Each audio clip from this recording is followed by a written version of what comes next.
beginning of time, Muslims all over the world have journeyed far and wide in order to complete their spiritual duties to Allah.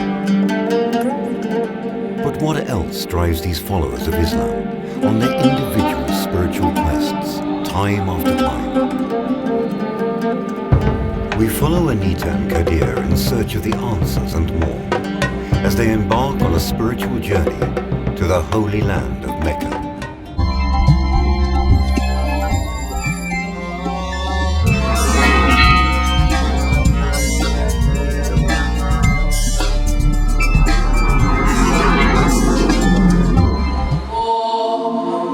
Islam, the monotheistic religion of 1.5 billion people around the world, revolves around the teachings and beliefs of Allah or God.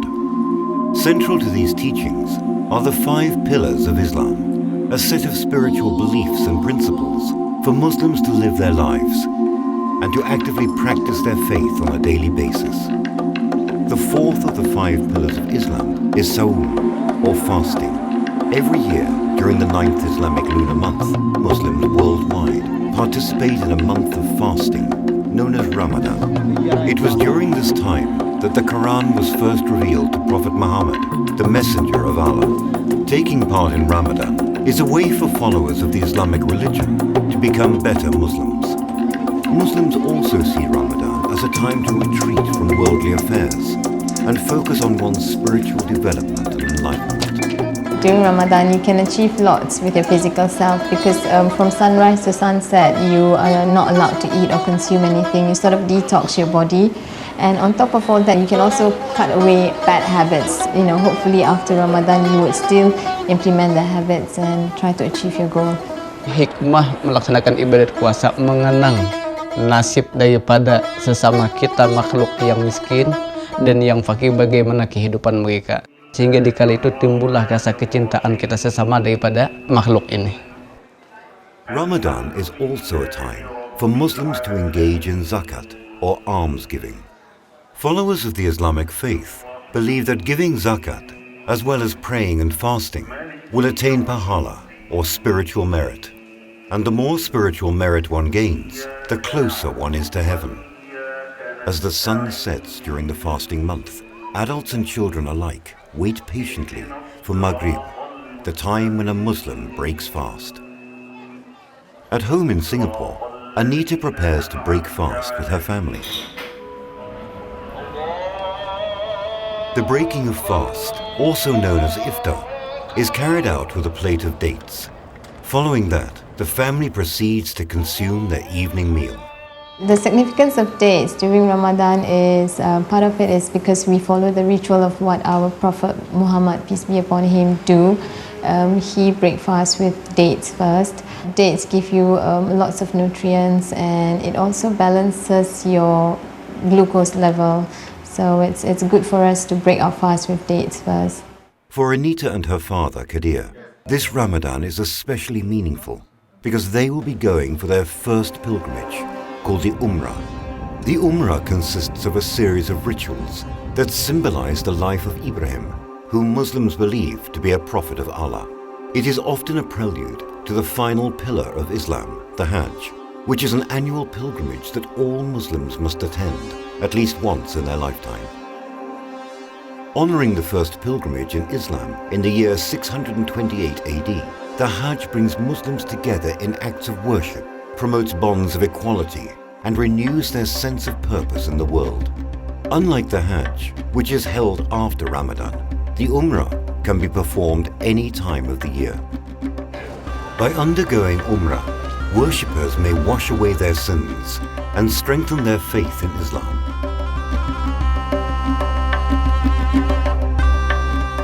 Sesuai dengan rukun-rukun daripada umrah, yaitu melaksanakan atau menjatuhkan niat umrah kita itu bertepatan pada miqat yang telah ditetapkan oleh Rasulullah SAW. Dan juga sesudah itu kita pergi ke Makkah, kita melaksanakan tawaf, yakni berkeliling di Baitullah dengan 7 pusingan. Selesai daripada itu kita melaksanakan sa'i, yakni berjalan antara Safa dan Marwah ke Safa dengan 7 kali perjalanan. Selesai daripada itu kita melaksanakan tahallul, yakni kita menggunting rambut atau kita bercukur. Selesai itu, selesailah perjalanan daripada ibadah umrah. Anita and Kadir have decided to perform their Umrah during the holy period of Ramadan, an act which is equal to performing the Hajj. As the date for the Umrah pilgrimage draws nearer, Kadir takes time off from his job as a taxi driver to take Anita shopping. A former firefighter, Kadir reveals that he's always wanted to go on the Umrah, like his father and grandfather before him. However, because of work and family commitments, he was never able to do so in the past. When you are young, you don't know anything. Once you grow to certain age, like old age, the door is already like that. So this is the time for you to apologize to the Almighty Allah. Whatever I have did is in the past, pardon me. Although he was surprised when his daughter initiated this trip, Kadir believes that it is God's will that he will fulfill the Umrah trip this year. Single females below the age of 45 must be accompanied by an immediate family member in order to embark for the Umrah. For Anita, who has spent the past 9 years shuttling back and forth between Singapore and running her cafe in the UK, the Umrah trip is no less significant. During times of emotional turmoil in the past 10 years, Anita has relied on her Islamic faith to guide her and provide some much-needed peace of mind.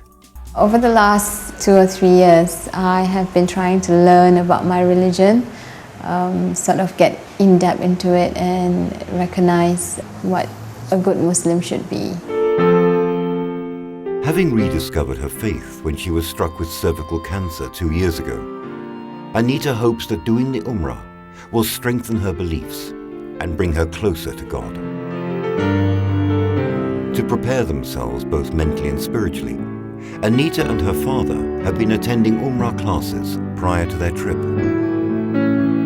I didn't realize that there's so much of things to do, so much of things to learn, and it was kind of overwhelming because when I decided to go for the Umrah this year, it was at the spur of the moment. So mentally a little bit stressed out because you only have that much time to learn and prep yourself out.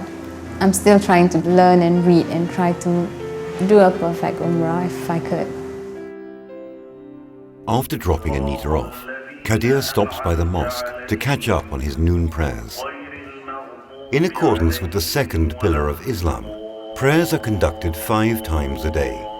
During prayers, Muslims must face the direction of Mecca, where the symbolic structure called the Kaaba stands. After the Iqamah, the call preceding the start of prayers, Kadir stands in reverence while conducting a series of bows and prostrations. The prayer is concluded with a recitation of the Shahada, also known as the first pillar of Islam. Meanwhile, at a shop that equips pilgrims with everything they may need for Umrah and Hajj, Anita shares her thoughts on the upcoming journey. I did my fasting a few years ago in London. That was a special year when I fasted because it brought on a special peaceful feeling. I just simply cannot describe. I've always fasted every year, but that particular year I had this sense of belonging to God, sort of like a spiritual awakening where you don't think of anything apart from God. And I want to recapture that peaceful feeling when I reach the Holy Land. Despite her excitement about the trip, there is one other hurdle that Anita has to cross before she embarks on her spiritual journey, leaving her 4-year-old daughter behind.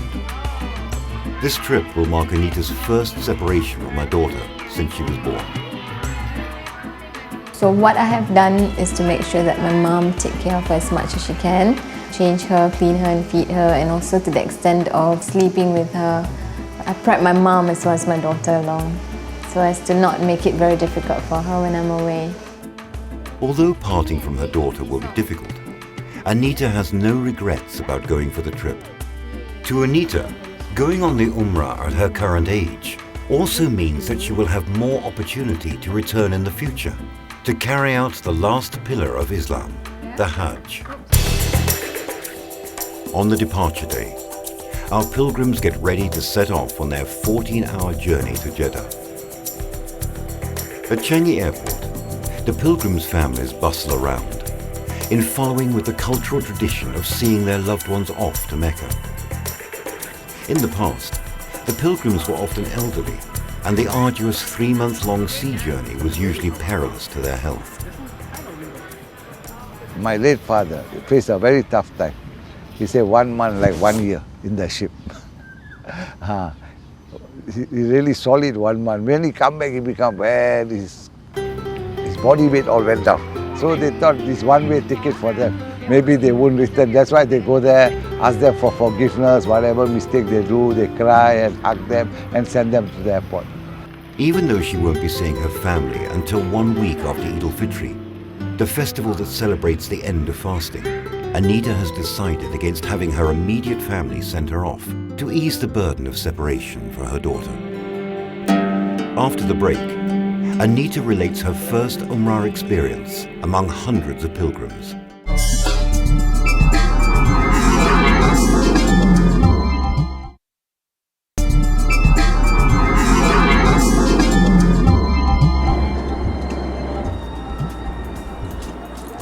From Singapore, Anita and Kadir embark on their pilgrimage to Mecca. The long flight gives the pilgrims a moment to reflect on the beginning of their Umrah journey. During the 14 hours journey, a lot of things haven't sank in. In this group, there's lots of older generation. A lot of them have actually gone to Umrah more than twice. And there's one lady that actually has been on this journey for like 10 times. That's when I realized that, hey, I'm actually going for this special trip. I got the window seat so I could actually see the Jeddah airport. Then it came to, I could digest that, hey, I'm actually going for this pilgrimage, a special trip. It's especially significant for Kadir, who is taking his first trip out of Southeast Asia. Upon arrival at the Jeddah airport, the pilgrims head for the bus that will take them to the first stop of their journey, Medina. The bus trip will take another 5 hours. Finally, almost 20 hours later, the pilgrims arrive at their first destination, the city of the Prophet. Located in the western region of Saudi Arabia, Medina al-Munawwara, or the City of Radiance, is the second holiest site for Muslims after Mecca. Home to some 600,000 people, Medina has modernized substantially in the past 10 years. However, its eminence as a religious area for Muslim pilgrims has not diminished the least. Although Muslims believe that Islam has existed since the beginning of creation, history notes that the complete revelation of Islam was conveyed through the Prophet Muhammad. Born in Mecca in 570 AD, Muhammad was a deeply spiritual man who believed that he had been chosen to be Allah's messenger after a visit from the angel Jibreel. His eventual preaching of the revelations he received gained much popularity among the masses. However, he was considered a threat to the leading Meccans at the time, as Islam opposed traditional Arab beliefs such as idol worship. Muhammad was persecuted, and his life came under threat from major Meccan tribes.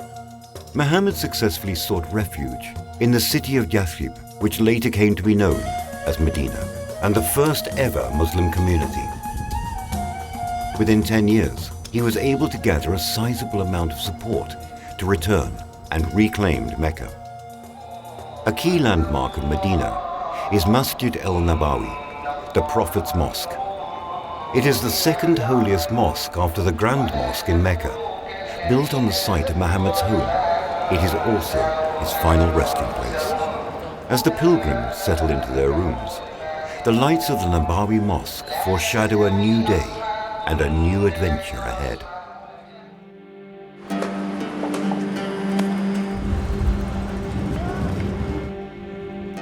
On Anita and Kadir's first day in Medina, local Medina resident and taxi driver Abdul Rahman brings them around. His first destination is a landmark of the previous Ottoman Empire, which previously ruled Saudi Arabia until the end of the First World War in 1918. احنا متجهين الى منطقه اسمها العنبريه. هذا المسجد اللي ترونه امامكم، وهذا المكان هذا مكان القطار. بنيت من عهد الدوله العثمانيه عبارة عن صخور ليس بها حديد نهائي. أنا كسائق ليموزين الناس معظم الناس يأتون يسألون صاحب الليموزين لأنه أخبر شخص وأعلم شخص في المنطقة. فهذه الأشياء كلها نحن كمعلومة سياحية نعطيها للسائح. المدينة تطورت. في السابق كانت المدينة صغيرة والفنادق قليلة والتنظيم كان أقل. الآن ما شاء الله كبرت المدينة، كثرت الفنادق والأوتيلات. As a respite from the sweltering summer heat, and to ensure that there is sufficient rest between the frequent prayer times in the day, most shops are only open after the evening Isha prayers. Pilgrims take a leisurely stroll to the Nabawi Mosque an hour before prayer time. Like the rest of the pilgrims, Anita walks to the mosque for Zohor, the noon prayer. With up to 1 million pilgrims jostling for space in the mosque daily, it comes as little surprise that many people go early to avoid the rush hour traffic to find a good spot. After iftar, we have like about 2 hours break, whereby we would then, after our Maghrib prayers, we would then rush to the hotel, have our good meal. We need that good meal because we had to come back, for our Isha prayers, which is about 8 o'clock. And then after our Isha prayers, we do the Tarawih prayers. The Tarawih prayers are special prayers performed only during Ramadan. They are followed by Tahajjud prayers. By the end of a long day, at around 3 a.m., they complete 7 prayer sessions. Fortunately for Anita and her friends, the trips to the mosque have their memorable moments. I've learned that I need to bring my prayer mat to the mosque daily now. And if I see a lady next to me that's just praying on the bare floor, you tend to share it with them. Because when I was there a few times without my prayer mat, other ladies were sharing it with me. So you do share little things. Last night when I was doing prayer, there's so many people that we were squashed in a line to do a prayer. And just by my side, there's this lady from Pakistan. She had an ankle problem. I came in towards the last minute, so she was quite nice to actually accommodate me and say, okay, you can do prayers here, but please give me a little bit more space because my ankle. So as we were doing our prayers, when we were going down to do our prayers, I tend to accommodate her as well and try to give her space and not sit on her foot or something. So we both appreciate each other. The visit to the Nabawi Mosque also gives the pilgrims the opportunity to visit the home and tomb of Prophet Muhammad. It is believed that when Muhammad was 40 years old, he began to experience a series of visions, which led to the revelation of the Quran during the Ramadan period. According to the Hadith, the interpretations of Islamic religious texts, praying within Rauda at the original site of the Nabawi Mosque is almost the equal of praying in heaven. In remembrance of the Prophet of Allah, Muhammad's tomb is where pilgrims have all the opportunity to pay their respects to him up close. Meanwhile, 4 kilometers away, the men pay a visit to the Qiblatain Mosque, where they perform additional prayers as a mark of respect. Prayers are seen as a way of getting closer to God and heaven.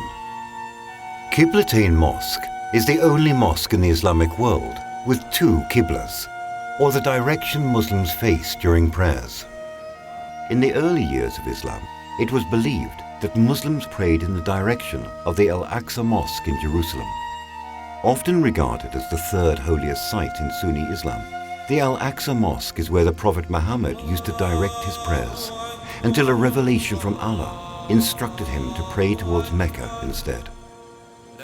Until today, the Qiblatain Mosque still retains a prayer niche facing Jerusalem, hence the name Al-Qiblatain, a mosque with 2 prayer directions. As the sun dips westward, the streets of Medina come alive with Muslims getting ready to break fast. The rules of Ramadan are fairly straightforward.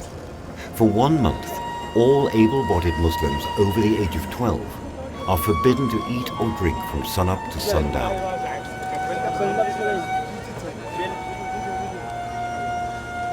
Participation in sensual pleasures, such as smoking, is also prohibited during daylight hours as a means of reducing dependence on material goods and to purify the hearts of believers.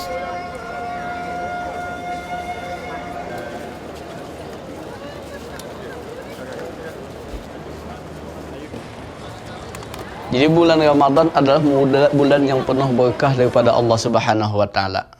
Dan juga di bulan Ramadan ada di suatu hari daripada bulan Ramadan itu mempunyai kelebihan lebih daripada 1000 bulan daripada hari-hari yang lain, yang disebut dengan istilah kata kita adalah malam Lailatul Qadar.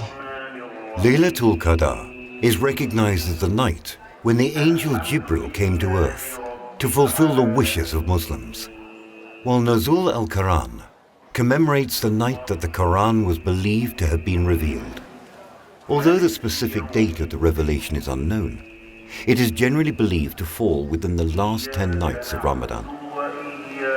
And due to the great significance of this event, Muslims are encouraged to strive harder to achieve their spiritual aims as Ramadan comes to an end. Those who can afford to devote their time in the remembrance of God will remain in the mosque for the final 10 days of Ramadan. This act of worship is known as iktikaf. Here and in other mosques all over the world, food and drink is laid out for both the needy and travelers. Allah has given us that mind and knowledge to give out. Charity you are going to give out. If you don't give out, it's no good. And a lot of these people are really suffering. You see it. How they, when you distribute it not the right way, you see how they want to grab the food. Because they don't know where the next meal is going to come from. Breaking fast, they give us all kinds of things like yogurt, dates, Arab dates, yogurt, and some bread or biscuit. And then they give us, you know, the Arab coffee that's in the market, small coffee. In prayers, all Muslims are considered equal, regardless of race, sex or social status. Everyone is considered as one in the mosque. That's basically what everyone would get. You cannot bring anything special. Even if you want to cook something from home, you're not allowed because there'll be women guard at the door who will stop you from bringing any fancy food inside. While I was walking into the mosque before iftar, I noticed that the people outside were given special food. They've got oranges, bananas, you know, lots of fancy food outside, cakes and stuff like that. So I gather that if you want to eat good food, you have to be outside the mosque, and inside the mosque you're just given basic food. After the Maghrib prayers, the shops in the vicinity of the mosque open their doors again as the area comes to life. Restaurants begin to serve after the Isha prayers. And most shops only operate in the evening during Ramadan. For Anita, it's also a good time to enjoy the local colour. I feel that the people in Medina, the shopkeepers or even the people that actually come into the mosque, they're more friendly, more open.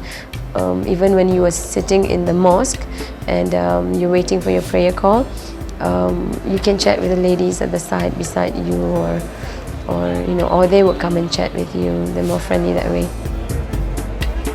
With globalization over the years, pilgrimage are no longer just journeys with the aim of achieving spiritual fulfillment. By learning more about the cultures and lifestyles of new people they come into contact with in new lands, pilgrims now also have a greater opportunity to enrich their knowledge of the world around them. The word Ramadan doesn't just refer to the fasting period. It also denotes intense heat, as derived from the Arabic word Ramida. And in Medina, the fasting pilgrims are faced with the added physical challenge of adapting to the harsh summer heat, which exceeds 40 degrees outdoors. Daytime they close, nighttime they open. Right up to 2, 3, 4 a.m. they open. So the bunch of the crowds all moving around there with ladies, folks, all these buying things. It's very nice to see. And it's clear that prayers take precedence over everything else, no matter the time or place.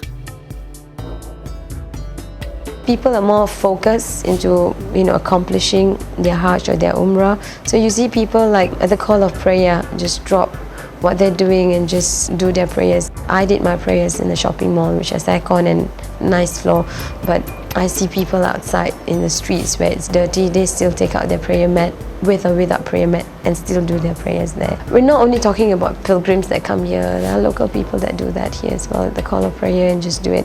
And shopkeepers, at the time of prayer, all shops, they're closed. They just close it with a cloth. They don't even have shutters like us.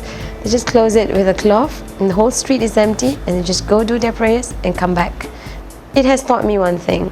Taught me in a sense that we always make excuses. Like for me, I always make excuses when I'm in Singapore. It's either I'm busy or I'm not clean enough, or never mind, just do it at home, do everything one shot at home, whatever.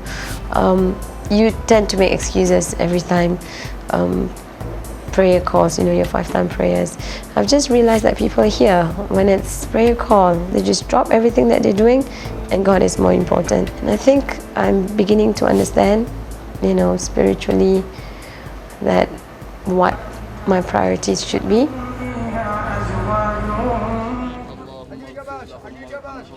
After the break, Anita and Kadir continue on their pilgrimage as they make their way to Mount Uhud, a significant location in Islamic history.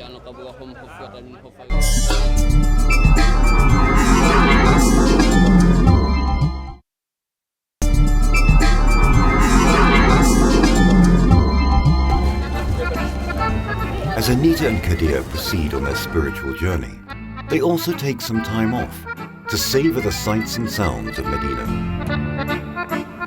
Medina is famous not just for its place in Islamic history, but its importance in date farming.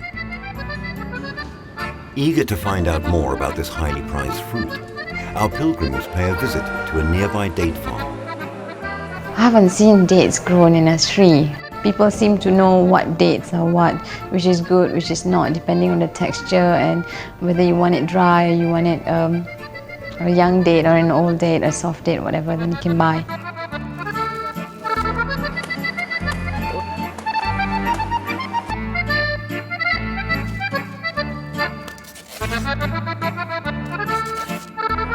Dates are consumed abundantly in the month of Ramadan.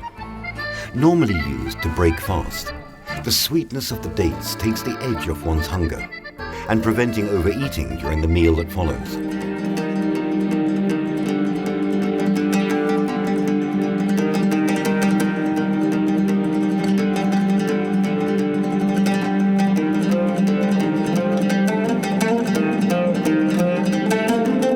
While in Medina, Kadir and Anita renew their acquaintance with Abdul Rahman, a local Medina resident. Like Kadir, Abdul Rahman is also a taxi driver. As soon as we came to the house, all of us stayed outside because the husband, he has to cue his wife that, the guest coming. So then she has to put her veil, her hijab and everything else and be ready. While Anita goes over to the ladies section to meet Abdul's wife, Kadir trades stories with his fellow taxi driver. أنا سواق تاكسي زيك. Taxi, Singapore taxi. أيوه أنا تاكسي سعودي. According to Saudi Arabian tradition, women and men must entertain their guests in separate rooms. Visiting men are also prohibited to enter the woman's space in the house. As soon as I got into the house, I was quickly hushed to a separate room, and my dad was taken separately away from me. Me and the taxi driver's wife, we did say hello to each other, but I think she's a very, very shy person because immediately after saying hello, she kind of disappeared from the room and left me in the room, on my own. The night ends with Abdul Rahman taking Kadir and Anita to experience Medina's vibrant nightlife. Visiting Abdul Rahman reminds Anita and Kadir of the family they had to leave behind in Singapore. With modern technology, however, the pair is able to share their experiences of celebrating Ramadan in Medina with their family back in Singapore. Relatively easy to keep in touch with the outside world, be it my friends from London or my friends from Singapore. We've got Facebook, internet connection. We're lucky. Technology is there to help us. Amenities are there, toilets are clean. But back then, I suppose my grandfather, great-grandfather, they had to travel by ship. Things that run through their mind are their family safe back home, because they would be away for a span of like 3 months. I suppose they would worry more than us down here, because if there's anything that happened back home, we can just book a flight and go back home. But for them, it would take them 1 month, and even then they wouldn't get the news. The next day, Anita and Kadir continue to trace the footsteps of Prophet Muhammad with a trip to Mount Uhud, a place of deep significance to many Muslims. Located 5 kilometers away from Medina's city center, the mountain is where the historic Battle of Uhud was fought in 625 AD. Before the Meccans had accepted Islam, they had fought against the Prophet Muhammad and his followers. The Battle of Uhud saw the Muslim forces suffer a devastating loss to the Meccans because of betrayal and a break in the chain of command. Nonetheless, Muhammad's loss on that day has become a lesson for all Muslims to lead their lives with integrity, and has reinforced the solidarity among the community. As Anita and Kadir pay their respects to those who perished in that battle long ago, Haji Shawal, a fellow pilgrim, marks his visit by tracing the steps of pious men before him. Waktu perang Uhud, tentera Islam tak memakai kasut, tak memakai slipper. Jadi kita ambil berkat daripada tapak kaki yang mereka pijak. Jadi mudah-mudahan dengan cara begini, apa yang penyakit dalam badan saya turun mengikut kaki saya. Saya ambil iktibar dari peperangan untuk diri saya dan untuk kesihatan saya. Later that night, Anita and Kadir gather with the other pilgrims in their group as they await for a taklimat, or special announcement. We were called to actually come to the hotel because there's a small gathering. The Ustad is going to make some announcement for our trip to Mecca on the next day, as well as a small greeting of Eid to everyone.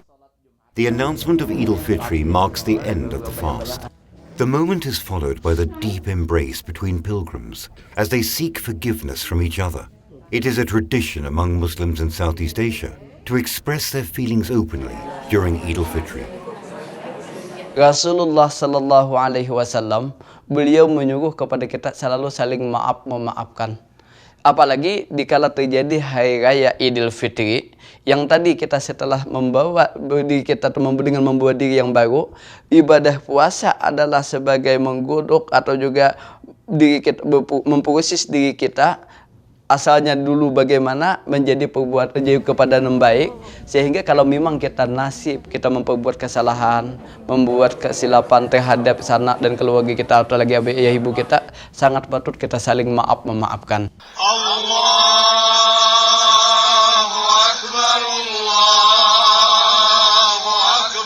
The morning of Eid al-Fitr is spent traveling to the mosque for the obligatory Fajr or pre-dawn prayers, followed by a special Eid al-Fitr prayer. The Eid al-Fitr prayers are performed in a congregation to mark the end of Ramadan. Eid is an Arabic word meaning festivity, while Fitri means conclusion of the fast. Anita is amazed at how differently the Eid celebration is carried out here in Medina than in her hometown of Singapore. If I look on the streets, there's not much colors. People are more down-toned. Whereas in Singapore, where I live on the 6th floor, I just have to look down and I'll see busts of people with different colored clothes, heading off to visit their families.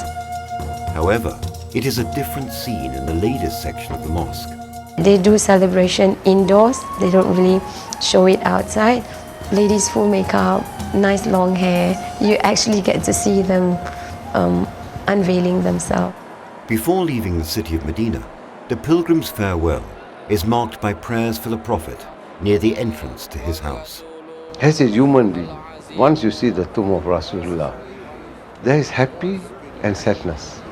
Happy is that I got a chance to see the tomb. Sadness is that how Rasulullah suffered those days to bring up the Islam around the world. Ya sabwata khalqillah. I was actually very emotional. I actually had a few tears drop because of the story that he was saying, the sacrifices that Prophet Muhammad has made. And I suddenly felt this overwhelming love, because you suddenly realize that, there's this one guy that actually had done so much for our religion, and you say, how come I didn't feel the same way I did when I was in Singapore? Little regrets that you have also. After the break, the pilgrims get ready for the final leg of their journey, where they will carry out their Umrah.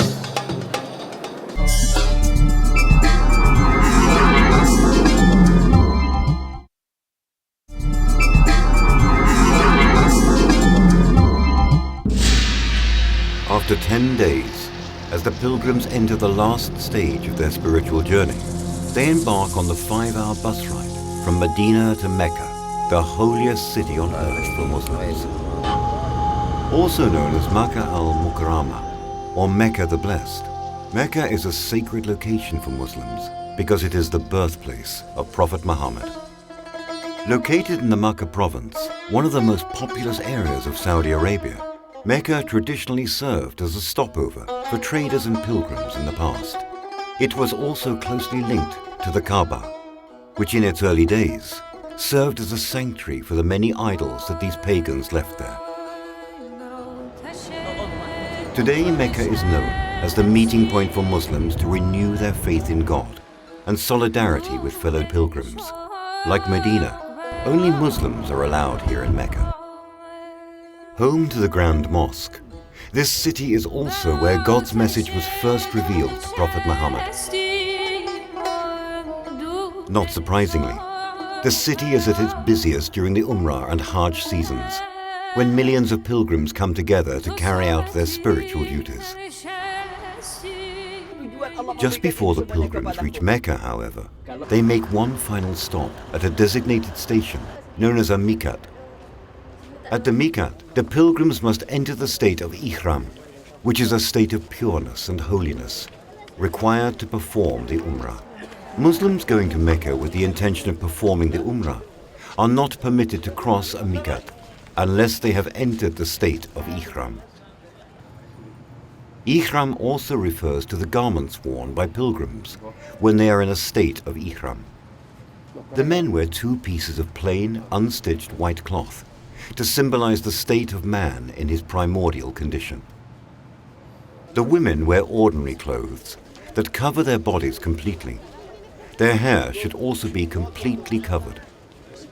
All pilgrims must wear open-toed sandals instead of shoes. When wearing the ihram, one must remove all adornments. In addition, all displays of status and position are removed as well, such that the souls of the pilgrims are laid bare before God. While clad in the ihram, Muslims are forbidden to hunt, kill, or argue. They must also refrain from acts of violence, deceit, and intimate relations with the opposite sex. Pilgrims who break the rules, whether knowingly or not, have to pay a penalty in the form of an animal sacrifice or give alms.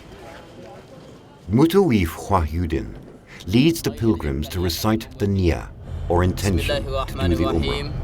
Nawaitul umrata wa ahramtu biha lillahi ta'ala. Upon reaching Mecca, the pilgrims proceed to the Grand Mosque to do the Umrah, also known officially as Al-Masjid Al-Haram. It is considered to be the holiest mosque in the world.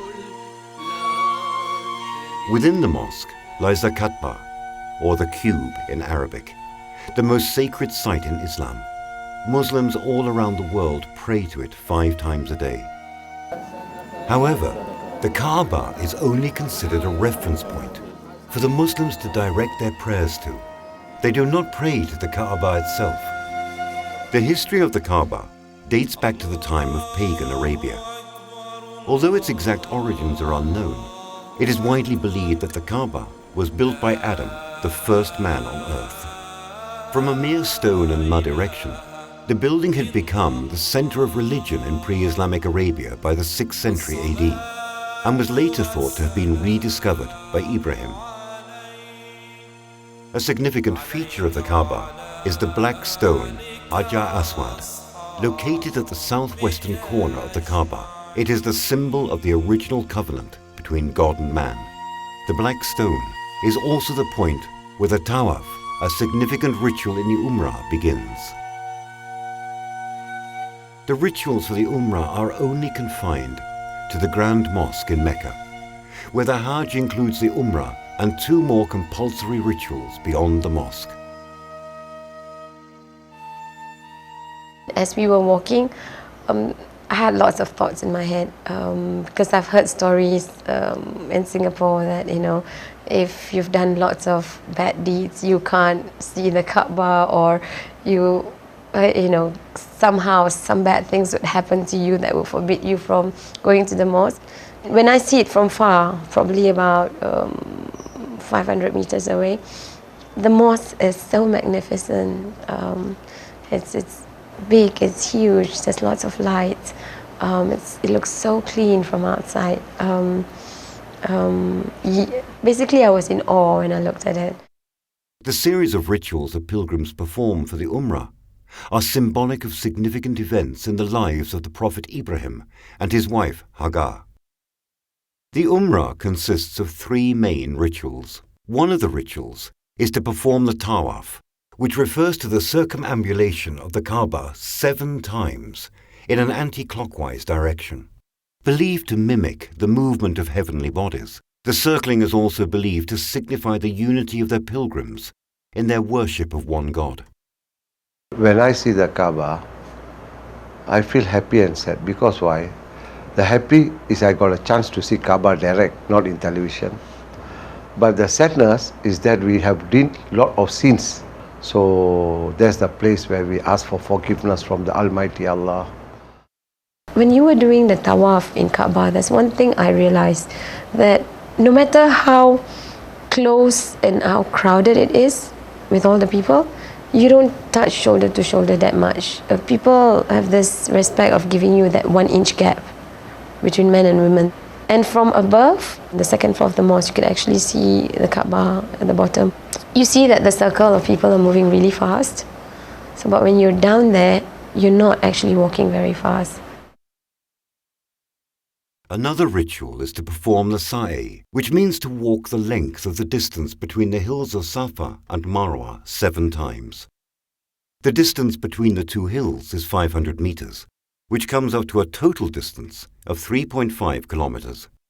This ritual is a reenactment of Ibrahim's wife Hagar, who underwent a frantic search for water for her son Ismail. Eventually, the Zamzam well was revealed to her by Allah. I can feel for that lady what she has to go through, and there's no shade at that time. There's probably mountain with grubbles and rocks that she has to go through, and such a long journey with heat. And yeah, I think it's very courageous for her to do what she did. The third ritual of the Umrah is to perform a halak or taksir. A taksir, which is usually performed by women, means to partially shorten one's hair. A halq, which can only be performed by men, is to completely shave one's head. Female pilgrims generally clip their hair by just 1 or 2 centimeters.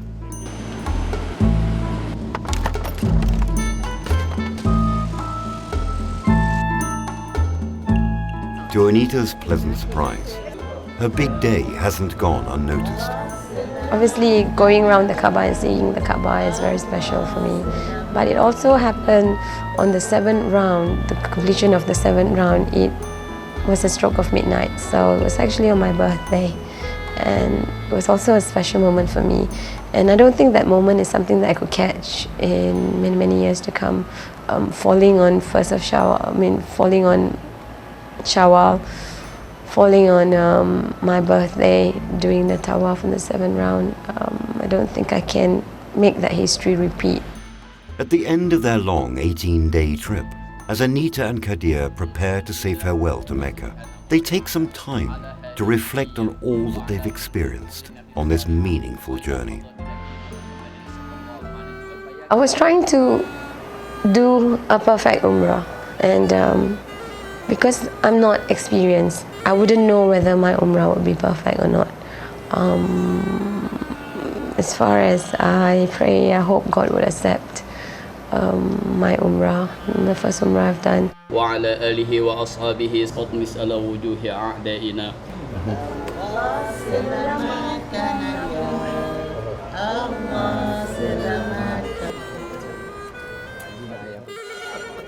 I thought of coming another one more time. Well, I don't know when Allah will give me a chance to come again the second time.